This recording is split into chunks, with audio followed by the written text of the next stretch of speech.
নমস্কার, ক্যালকাটা ডায়ালগস থেকে মনোজ দাস বলছি।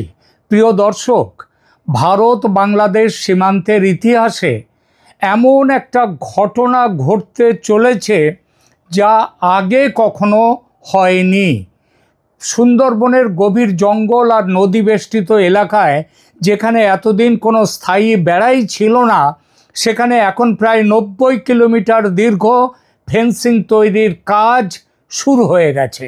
কিভাবে এই কাজ করার পরিকল্পনা কার্যকর হতে চলেছে সে বিষয়ে বলবো, তবে তার আগে কেন সুন্দরবন অঞ্চল ভারতের সীমান্ত সুরক্ষায় একটা বড় সমস্যা হয়ে রয়েছে সেটা দেখা যাক।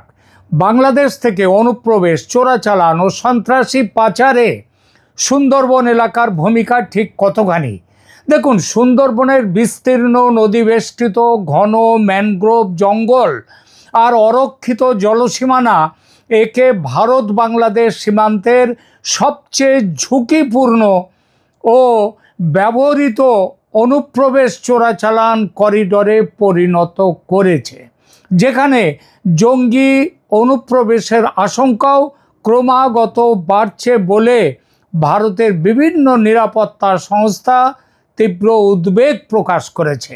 অনুপ্রবেশের কারণে পুরো সুন্দরবন অঞ্চলের ডেমোগ্রাফি বা জনবিন্যাসের ব্যাপক পরিবর্তন ঘটে গেছে। আজ সুন্দরবন এলাকায় যে ব্যাপক মুসলিম জনসংখ্যা রয়েছে, আজ থেকে 40 বছর আগে সেটা ছিল না। এদের একটা বড় অংশ যে বাংলাদেশ থেকে অনুপ্রবেশ, তার কিছুটা ধরা পড়েছে নির্বাচন কমিশনের সাম্প্রতিক SIR প্রক্রিয়ায়। আরও ধরা পড়বে যখন NRC তৈরি শুরু হবে অতি শীঘ্রই। সুন্দরবনে ব্যাপক অনুপ্রবেশ কিভাবে হয়? কারণ এখানে নজরদারি করার সুযোগ প্রায় না থাকার মতো। কাঁটাতারের বেড়া নেই, কারণ এখানকার সীমান্ত মূলত নদী, খাড়ি ও ঘন বনভূমি দিয়ে গঠিত। দক্ষিণ 24 পরগনার জল সীমানার প্রায় 150 কিলোমিটার এইভাবে রয়েছে।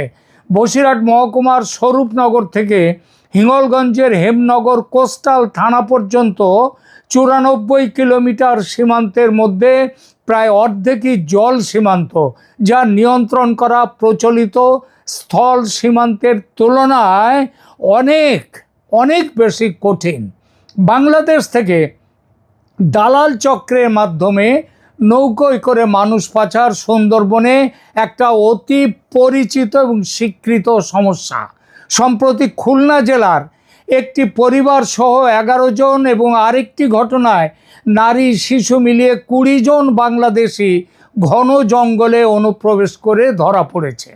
বাংলাদেশের অভ্যন্তরীণ রাজনৈতিক অস্থিরতার সময় এই ধরনের অনুপ্রবেশ আরও বেড়ে যায় বলে পুলিশ ও বন দপ্তরের সূত্র জানিয়েছে।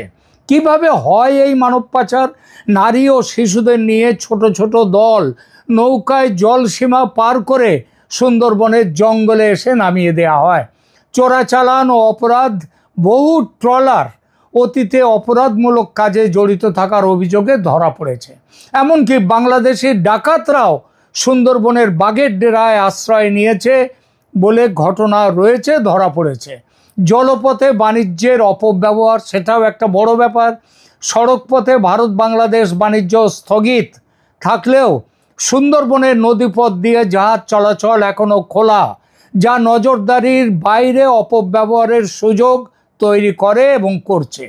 শুধু যে সাধারণ অনুপ্রবেশ তা নয়, জঙ্গি অনুপ্রবেশের প্রমাণও পেয়েছে সরকার। পহেলগাঁও জঙ্গি হামলার পর গোয়েন্দা তথ্যের ভিত্তিতে জানা গেছে জঙ্গি গোষ্ঠীগুলো ভারতের নদী ও সামুদ্রিক সীমান্ত, বিশেষত সুন্দরবনের মধ্য দিয়ে অনুপ্রবেশের চেষ্টা করছে।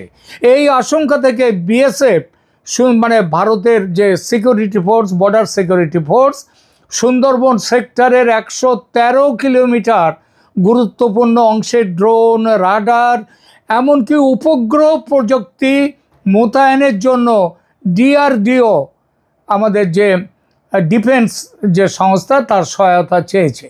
BSF-এর DG প্রবীণ কুমার ডাইরেক্টর জেনারেল গত সপ্তাহে ইছামতি, রায়মঙ্গল ও কালিন্দী নদীপথ সীমান্ত সরেজমিনে পরিদর্শন করে জলপথ দিয়ে জেহাদি অনুপ্রবেশের আশঙ্কা খতিয়ে দেখেছেন এবং বুঝেছেন ব্যাপারটা, এবং তারপরই শুরু হয়েছে জোর কদমে প্রশাসনিক পদক্ষেপ।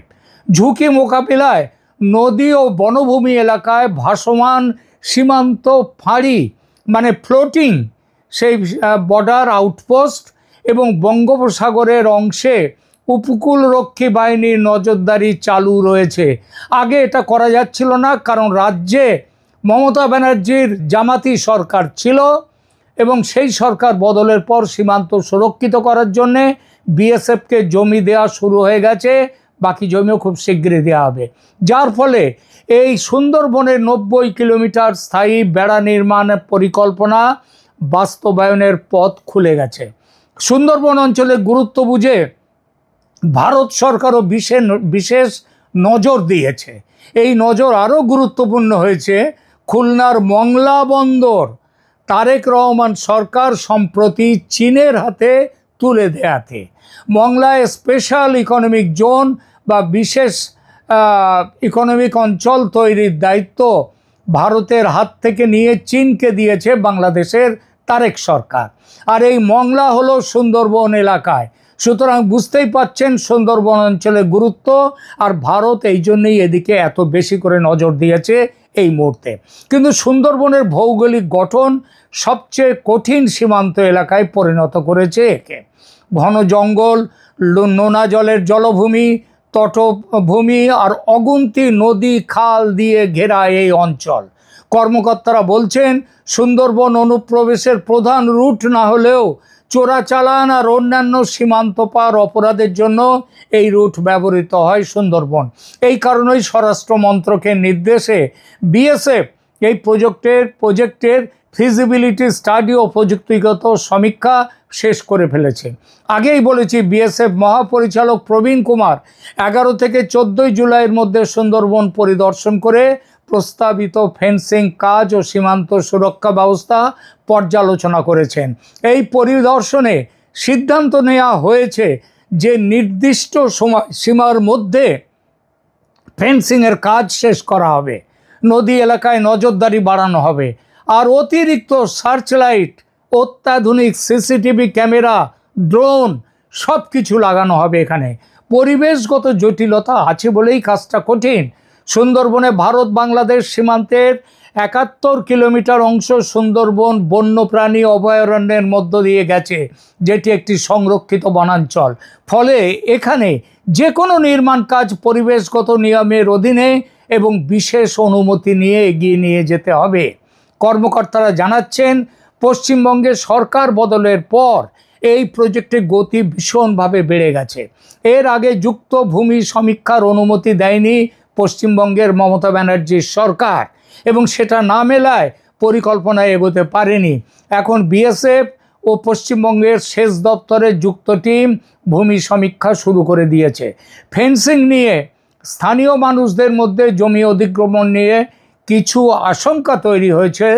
এটা ঠিকই, এলাকার বহু পরিবার এবং মাঝারি আকারের হোটেল লজ পরিচালকরা উচ্ছেদের চিন্তায় রয়েছেন। উচ্ছেদ হতেই হবে, যদিও প্রশাসন তাদের আশ্বস্ত করেছে যে প্রভাবিত মানুষদের নিয়মমাফিক ক্ষতিপূরণ ও পুনর্বাসন দেওয়া হবে, এবং এই প্রজেক্ট জাতীয় সুরক্ষার জন্য অপরিহার্য বলে তাদের বোঝানো হয়েছে। মানুষ সেটা বুঝেছেনও, বুঝতেই হবে, কারণ দেশকে রক্ষা করতে হবে। সুন্দরবনের মতো একটা দুর্গম নদীবেষ্টিত এলাকায় প্রথমবার স্থায়ী বেড়া তৈরির এই পরিকল্পনা শুধু একটি নির্মাণ পরিকল্পনা নয়, বরং ভারতের সীমান্ত সুরক্ষা নীতিতে একটা বড় পরিবর্তনের সংকেত দিচ্ছে। তাই নয় কি?